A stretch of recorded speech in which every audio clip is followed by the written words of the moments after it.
Election से पहले मैं कोई भी रिस्क नहीं ले सकता, और इलेक्शन तक मंसूर की जुबान बंद रखनी, उसके बाद मैं उसको खुद ही देख लूंगा।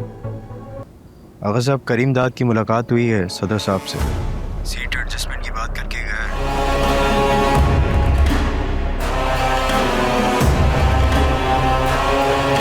दादा साहब, ये आज की मीटिंग के मिनट्स हैं, जरा देख लीजिए।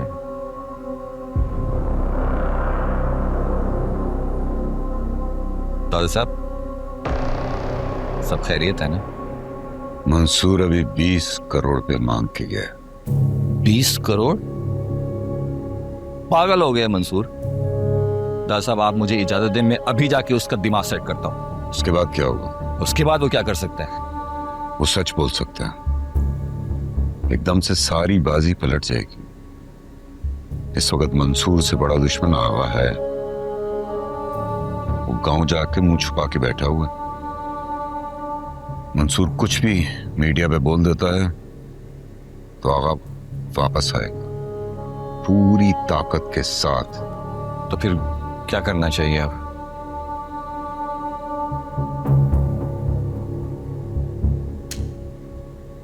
मैं सोच रहा हूं उसको 20 करोड़ दे दूं। जी? हाँ, उसको पैसे देने पड़ेंगे। एक बार फिर सोच लें दादा साहब। इलेक्शन से पहले मैं कोई भी रिस्क नहीं ले सकता, और इलेक्शन तक मंसूर की जुबान बंद रखनी, उसके बाद मैं उसको खुद ही देख लूंगा। मेरे खिलाफ एप्लीकेशन में हार्ड ड्राइव में एविडेंस भेज दिया था ना? जी बाबा। गुड। मीडिया आना शुरू हो गया? जी सर, सब आ गए। क्या जरूरत है इस सब की? आप इतने ताकतवर इंसान हैं, अपनी बेटी से अपने खिलाफ रिपोर्ट करवा रहे, क्या मंतक है सबकी? मंतक यही है कि ये तो होना ही था, बाद में दूसरा कोई करता, अब मैं खुद कर रहा हूं। तुम फिक्र ना करो, रबाब संभाल लेगी।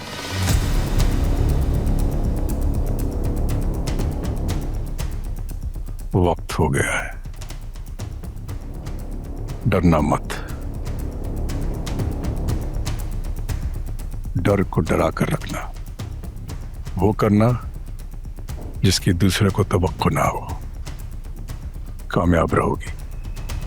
तो बाप बीबी, क्या ये सच है कि आपने अपने वालिद के खिलाफ करप्शन की कंप्लेंट दाखिल कराई? कोई भी बेटी अपने बाप के खिलाफ पॉलिटिकल स्टंट नहीं करेगी। आप मीडिया वालों को भी सवाल करने से पहले सोच लेना चाहिए। हाल ही में आगा साहब के लैपटॉप पे काम करते हुए मुझे ये फाइल्स मिली। मैंने अपनी ज़मीर की बात सुनी, क्योंकि ये हमारे मुल्क के बच्चों के मुस्तकबिल का सवाल था। मुझे लगता है कि हमारे मुल्क के हर शहरी की तरह आगा साहब को भी कानून का सामना करना चाहिए। अगर वो बेकसूर होंगे तो बाइज्जत बरी हो जाएंगे। एक प्रेस कॉन्फ्रेंस अरेंज करो। अब लेकिन लड़कों को तो छोड़ दिया ना, तो प्रेस कॉन्फ्रेंस क्यों करनी है? बस कर दो मंसूर, हर बार किस्मत साथ नहीं देगी। सोच लो यार, अभी भी वक्त है, कहीं और से आ जाएंगे पैसे। कहां से? चंदे से? और कौन देगा हमें चंदा? ये स्टूडेंट्स जिनके पास अपनी फीस भरने के लिए पैसे नहीं है। देखो, कुछ महीनों में इलेक्शंस है और मुझे ये इलेक्शन हर हाल में लड़ना है। आप सबकी कोशिशों और बेइंतहा मेहनत की वजह से हमारी पार्टी पाकिस्तान नौजवान मूवमेंट इलेक्शन कमीशन में रजिस्टर हो चुकी है।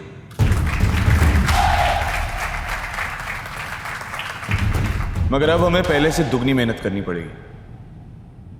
जो भी नाइंसाफियां हमारे साथ पहले होती आई हैं वो अब नहीं होंगी। और हमारी पार्टी ने फैसला किया है कि हम इसी साल सूबाई असेंबली के इलेक्शन लड़ेंगे।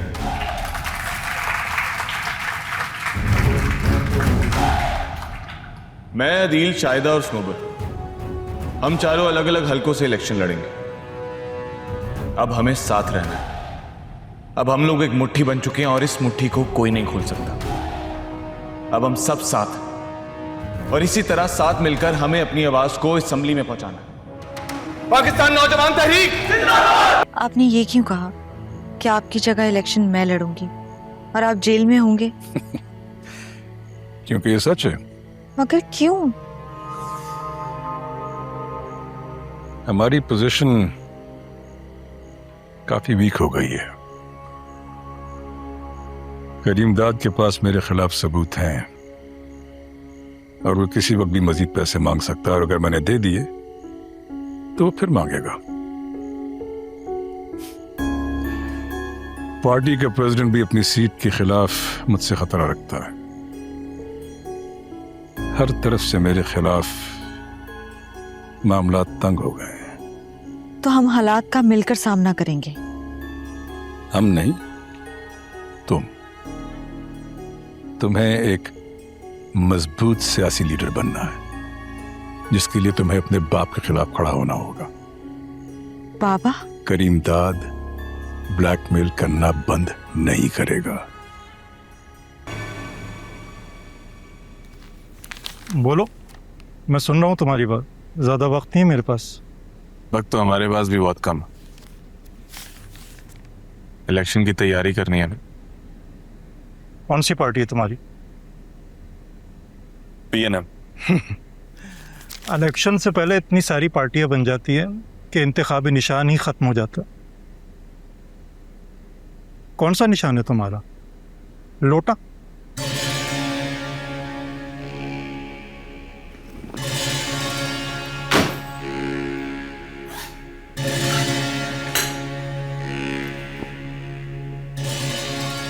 क्या है ये? देखकर नहीं पहचान सकते तो खुशबू तो पहचान ही लोगे ना। ये वो है जो तुम दूसरों से मांग कर लेते, लेकिन मैं यहां खुद चलकर तुम्हें देने आया। मगर किस लिए? आज रात हमारे झंडे और बैनर तुम्हारे सरकारी खंभों पर लगेंगे। तुम्हारी सरकारी मशीनरी उन्हें नहीं हटाएगी। अगर किसी और का झंडा हमें वहां पर नजर आया तो वो हम खुद हटा लेंगे। तुम्हें कुछ नहीं करना। हमारा जहां दिल करेगा हम जलसा करेंगे, जहां दिल करेगा हम कॉर्नर मीटिंग करेंगे। काफी मुश्किल होगा मेरे लिए।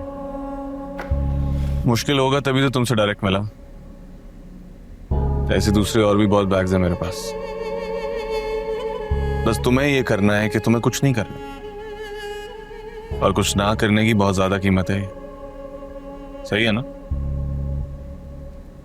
आगा साहब और मैं सियासी अलमदारों से राब्ते में हैं और बहुत जल्द आप लोगों के घर भी तामीर करवा दिए जाएंगे। आगा साहब, आगा साहब, बाप बीबी, बाप बीबी, तालियां। ये मेरी खुश नसीबी है कि मेरी सियासत का आगाज उसी हलके से हो रहा है जहां से मेरे दादा और मेरे वालिद साहब मुंतखब होकर उन्होंने आपकी खिदमत की। अपने बड़ों के नक्शे कदम पर चलते हुए मैं भी आप सब लोगों की खिदमत करूंगी। आगा साहब, आगा साहब, रुबाब बीबी, रुबाब बीबी। बहुत सारा मुद्दतें बीत गई। आखिरकार तुम्हें समझ आ ही गया कि हमारी पार्टी के बगैर तुम कुछ भी नहीं हो। समझ तो मुझे तभी आ गई थी, पर क्या करता, आपकी पार्टी पे सारे जागीरदारों का कब्जा था। मजबूर था, अपनी पार्टी बना ली। ऐसे नहीं रहा कि नाकाम रहा। काफी तकलीफ दी आपके वोट बैंक को। तो फिर ये सीट एडजस्टमेंट का ख्याल कैसे आया करीमदाद? दोनों का फायदा है। मैं तो 3-4 सीट के एडजस्टमेंट का कह रहा हूं। आपको हर सीट पे फायदा है। और हमें क्या फायदा होगा? मेरी पार्टी बहुत छोटी है, पर 4-5 हजार वोट तोड़ ही लेता हूं। इन जगहों पे मैं अपने कैंडिडेट खड़े नहीं करूंगा। 19 सीटें ऐसी हैं जहां आपकी हार का मार्जिन 2 से 3 हजार वोट का है। आप इन जगहों पे अपने कैंडिडेट्स खड़े मत करें, और असेंबली में भी हम आपका साथ देंगे, और बदले में सिर्फ एक मिनिस्ट्री, बस एक मिनिस्ट्री, और वो आगा। कौन आगा? कहाँ है आगा? सुना है गांव में जाके छुपा बैठा है, अपनी बेटी को आगे कर रहे, इलेक्शन भी शायद ना लड़े। मेरी बात हुई थी उससे कुछ अरसा पहले, उसको भी यही ऑफर दी थी मैंने।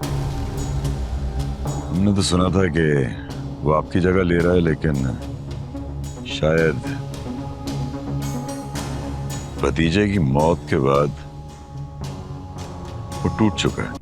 हाँ इरफान, एक काम करो, सारे ओहदेदारों की मीटिंग कॉल करो और मेरी आईजी से बात कराओ। सर लेकिन आगा साहब तो नहीं है शहर में। तो इसके अलावा सबको कॉल कर लो। अब सारी उम्र हम आगा का इंतजार तो नहीं करते रहेंगे। आईजी से बात कराओ। Right sir.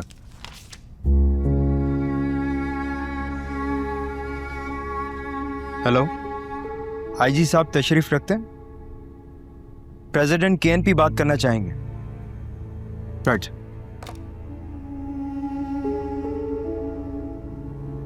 जी अस्सलाम वालेकुम सर। जी अल्लाह का शुक्र है, सब खैरियत से। मैंने काफी सोचा था जो आपने कहा। अब देखिए आईजी साहब, कानून तो सबके लिए बराबर होना चाहिए ना। आपने कहा था कि आगा साहब और उनके भतीजे की लोकेशन उनके भतीजे की मौत से पहले एक ही थी, तो फिर कीजिए ना इन्वेस्टिगेशन। बस कोई भी अमली कदम उठाने से पहले आप मुझे जरूर बताइएगा।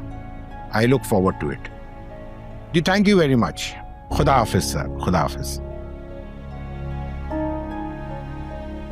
सर आगा साहब, तुम्हें क्यों इतनी हैरत हो रही है? ये सियासत है बेटे। आगा की निगाह मेरी कुर्सी पर है, और वैसे भी आगा की रिप्लेसमेंट हमें मिल चुकी है, और आगा अब सियासत से बहुत दूर है। तो हम अपना नुकसान क्यों करें? तुम मीटिंग अरेंज करो। Right sir. गुड।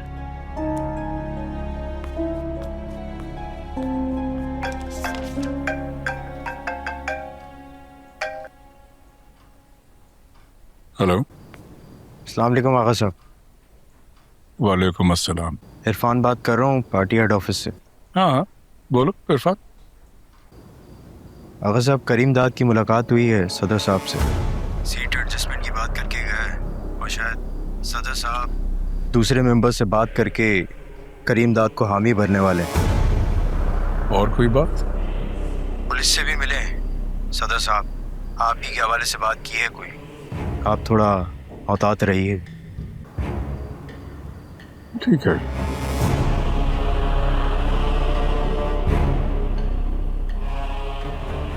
क्या हुआ, सब खैरियत? सारे शहर में आपकी पार्टी के झंडे और बैनर्स देखे जा सकते हैं। ये हैरत की बात नहीं है कि कल तक जिस पार्टी का नामो निशान तक नहीं था, आज सारे शहर में उस पार्टी का नाम है। लेकिन ये तो अवाम का प्यार है, स्टूडेंट्स का प्यार है, और वही लोग हमें असेंबली में देखना चाहते हैं। और वैसे भी यूथ इन सियासतदानों की दकियानूसी बातों और वादों से तंग आ चुकी है। It's time for a change. आपकी यूनिवर्सिटी में ताल्लुक रखने वाली एक कैंडिडेट जिसका कहा जा रहा है कि वो भी इलेक्शन लड़ेंगी, जैसा कि आपने देखा होगा कि कैसे रब्बाब आगा ने अपने ही वालिद आगा वासिफ को एक्सपोज कर दिया है। हालांकि ये आपकी पार्टी की नहीं है, मगर आपको नहीं लगता कि ये बहुत बड़ी चेंजेस है? लेकिन वो एक रईस जाती है, हो सकता है बाप बेटी की मिली भगत हो, और कौन नहीं जानता आगा वासिफ को कितना करप्ट इंसान है। तो अगर बाप ऐसा है तो बेटी भी तो ऐसी ही होगी ना। एक और बात कहनी थी आपसे। कहो। पार्टी सदर और आगा साहब की कोई खास नहीं बनती थी। दोनों एक दूसरे से डिस्टेंस रखते थे। ना आगा साहब उसके रास्ते में आते थे, ना वो आगा साहब के। लेकिन आगा साहब जब से जेल गए हैं, उसने अपनी एक्टिविटीज बढ़ा दी हैं, लोगों से राब्ते शुरू कर दिए, और सुनने में आया कि वो इस बार का टिकट आपको नहीं दे रहा है। गाड़ी निकालो। कहाँ चलेंगे? शहर। जी बहुत बेहतर।